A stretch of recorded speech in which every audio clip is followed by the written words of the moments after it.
So it's my pleasure now to introduce Michael. Some of you know, some not. He's a senior scientist and chemist at Benjamin Moore, and he's been a leader in the New York State Audubon and birding communities for over 40 years, past president of Hudson River Audubon, and also active with New York State Ornithological Association and the Audubon Council of New York State. He has been a regional sightings editor for NYSOA's Kingbird Journal. If you don't know about NYSOA, go to nybirds.org. That's the Statewide Ornithological Association, nybirds.org.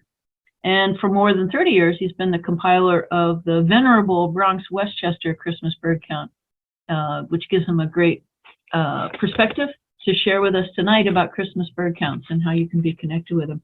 So welcome, Michael. Glad you're here.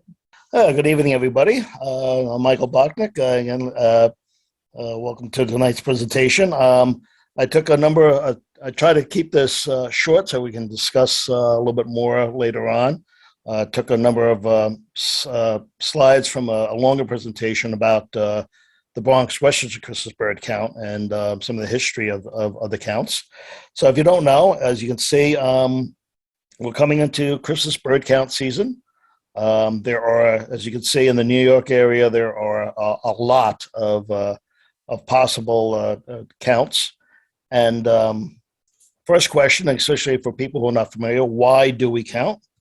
Well, basically, we want to know how large the population is for any particular bird. This Christmas bird count has been going on since 1900, and it is a incredible, valuable, huge set of data for the last 120 some odd years. We also want to know what is the distribution of birds in early winter.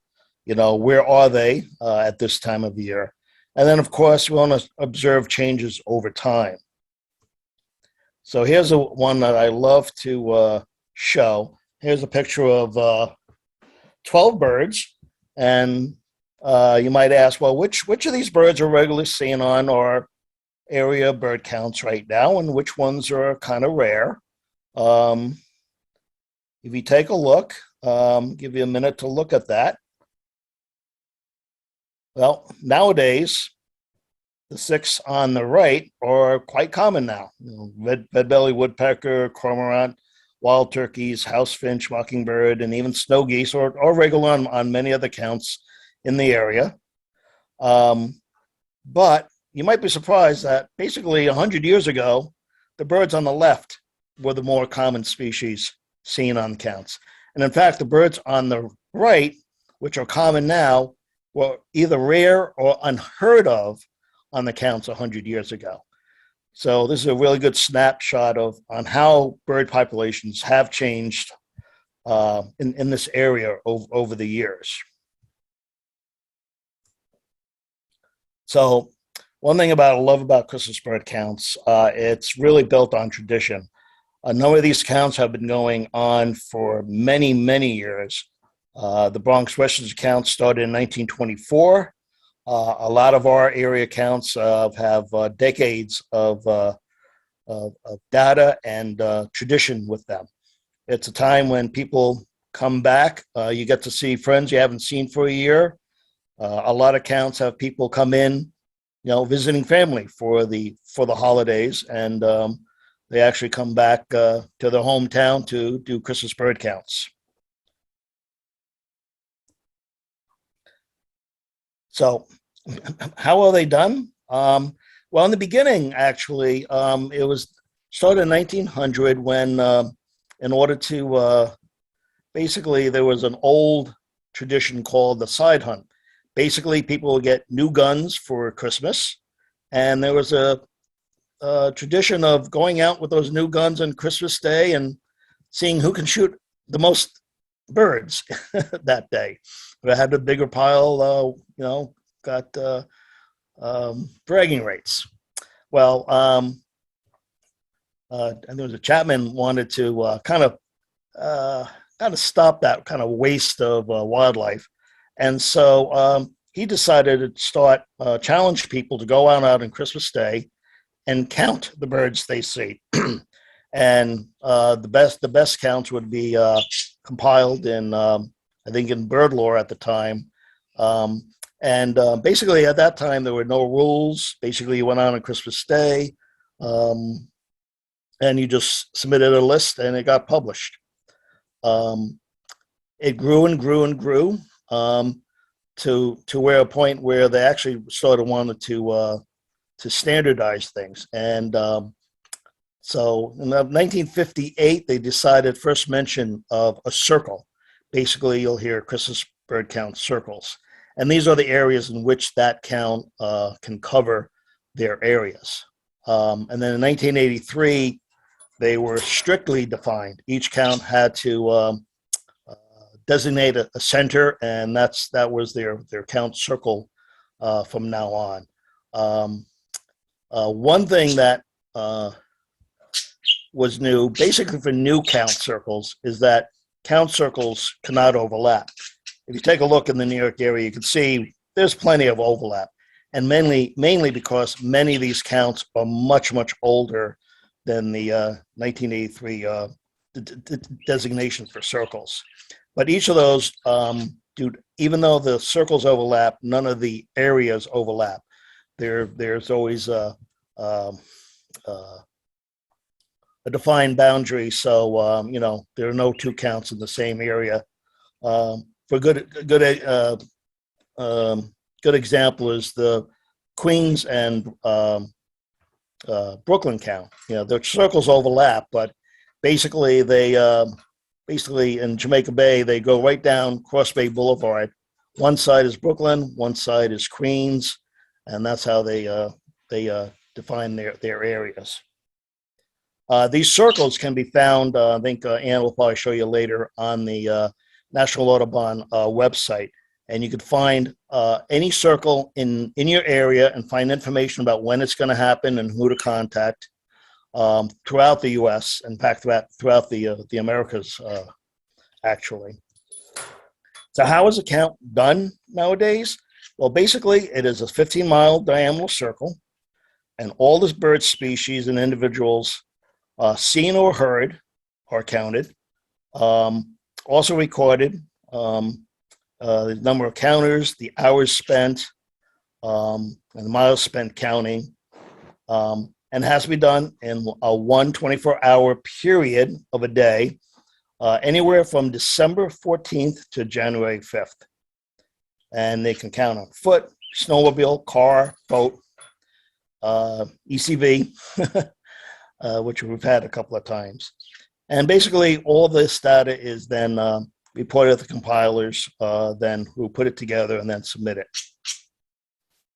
So how is a typical bird count is done? This is the Bronx Westchester Christmas bird count. Started in 1924. If you do look up data, one little caveat on that, since they try to keep this as scientifically as possible, you'll see that most counts start in 1983 when the circles were defined. All that data is in there, but they may be under a slightly different name, like the Bronx count and stuff like that, just to keep the data separate from when the circle was defined and when the circle wasn't as defined. So this is a typical circle. It can be broken up into a number of different areas, and then we have different area leaders who then break that up into smaller groups who are assigned different little areas, called parties, and they go out on that day. So what kind of changes have we seen? Well, you can see here, wild turkey, now common throughout our area. But as you can see, this is a very recent phenomena. As you can see, they didn't show up lower Westchester, Bronx until the early 1990s. And as you can see, the populations have exploded since then. Before then, they were basically extirpated. In fact, wild turkeys were basically extirpated from New York State. The first ones came over from Pennsylvania, and they have kept spreading. One reason why is, again, we were a very rural state, a lot of farmland. A lot of the farmland has now reverted back to forest, or at least woodland. We lost a lot of the open prairie type birds, but we have gained species like the wild turkey. There's a few other examples of changes over the last basically 100 years. Here's the American crow. As you can see, always common. As you can see, the numbers actually rose in the 70s, 80s, and 90s. And then all of a sudden, there was a drop off. And I think most of you know why this might have happened. This was West Nile. West Nile disease hit the COVID populations quite bad, quite harshly, and the numbers plummet. And they really still haven't really recovered. Although I always said that it was almost a thing waiting to happen, because the numbers were increasing quite a bit. So when this disease came along, it spread through the population quite quickly. And in some sense, maybe the numbers are more realistic for what the habitat is now. So this was due to disease. Climate change. There are lots of examples of this. If anybody denies climate change, all they have to do is look at Christmas bird counts. Wealth of information on how a number of southern birds have expanded the range north, as well as half-hardies increasing in the winter, and the opposite. A lot of birds that come down here in the winter basically have stopped coming down as regular or in as large numbers. Everybody's familiar with the red-bellied woodpecker, very common, it seems, for those who may have just first started birding, but these birds didn't show up until the late 70s and 80s, and their populations exploded, and they're basically now common or even more common than the downy woodpecker. Here's another surprising one, northern mockingbird. People always probably assume that mockingbirds were always around here, but they came up basically in the 60s, and then have continued their expansion north. And then my favorite by far is the next one. Next one, if you haven't seen this, you probably wouldn't believe that the northern cardinal used to be rare around here. My mentor, Bill Ephraim, used to tell me stories when I first started birding, how he had to go down to southern New Jersey in order to see a cardinal. They were basically not found around here, or in very, very, very small numbers. And it's kind of surprising, since this is always featured on winter scenes, in the snow and stuff like that. And these birds have continued to move north, and now a very common bird. So you can see where Christmas bird count, the data can be really, really helpful. And what's great about it, this is a great example of citizen science, where you can actually contribute to the knowledge of the birding world and the ornithological world. All you have to do is volunteer, hopefully, for one of your Christmas bird counts, or a number of Christmas bird counts, as some of us do. Again, I think Anne might go to the actual Audubon webpage, but here you can find a host of information. She'll probably show how it works. You can find out where the local counts are, who to contact. All the data is online. Those billions and billions of birds that have been counted over the last 122 years now, I believe, is all on there, as well as some great articles and whatnot.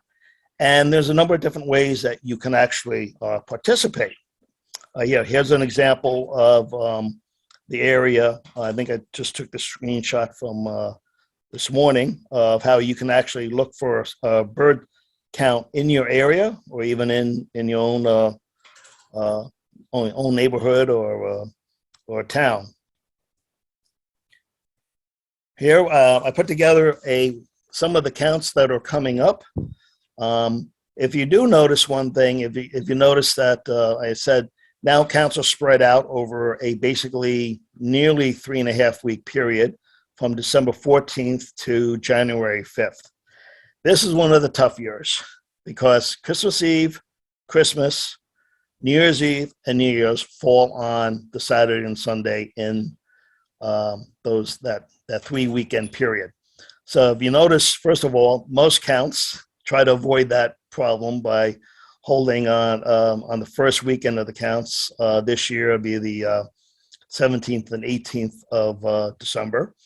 As you can see, locally, the Peak Skull count, Crone Point Park, and that whole area will be Saturday. The Greenwich count will be on the 18th. And you see East Orange, Rockland, also on the 18th, and I believe Dutchess is also on the Saturday on the 17th. So you can contact these count circles, and if you like to participate and help count the birds.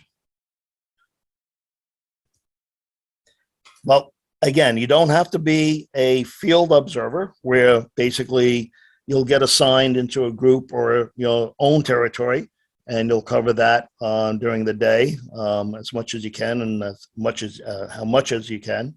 But if you have a bird feeder in your yard, if your house yard happens to fall within one of the count circles, we would love to get a feeder count from you. Some of the most surprising finds can be found at feeders, as you saw earlier in the show where yellow-throated warblers were coming to feeders. And it's very simple. All you have to do is, again, contact the count first, so they know where your feeder is and make sure it's in the circle, and maybe to alert people that not to count if they're looking from the road. Basically, all you have to do is watch your feeder as much as time as you want, and you put down the maximum you see at any one time. So this is very important. If you first started birding on how to do this, the count feeder, if you see, 5 house finch at 10, and then later on you see 2, and then later on you see 6, you don't total those up. It's the maximum you see at any one time, which would have been 6 for house finch. And then you can submit it to the count. Numerous different ways. Some are called in, emailed in, sent by years ago by snail mail. Again, so I just want to maybe start a discussion on how to do counts in areas. But I love this quote from Roger Torrey Peterson. The Christmas bird count will continue to give us clues to understanding shifting bird populations. But even though there are many nuggets that ornithologists can mine from this rich load of bird information, to me and to my friends, it is our way of celebrating the holidays, an ornithological ritual that has come to represent Yuletide more than Santa Claus or the Christmas tree. Thank you.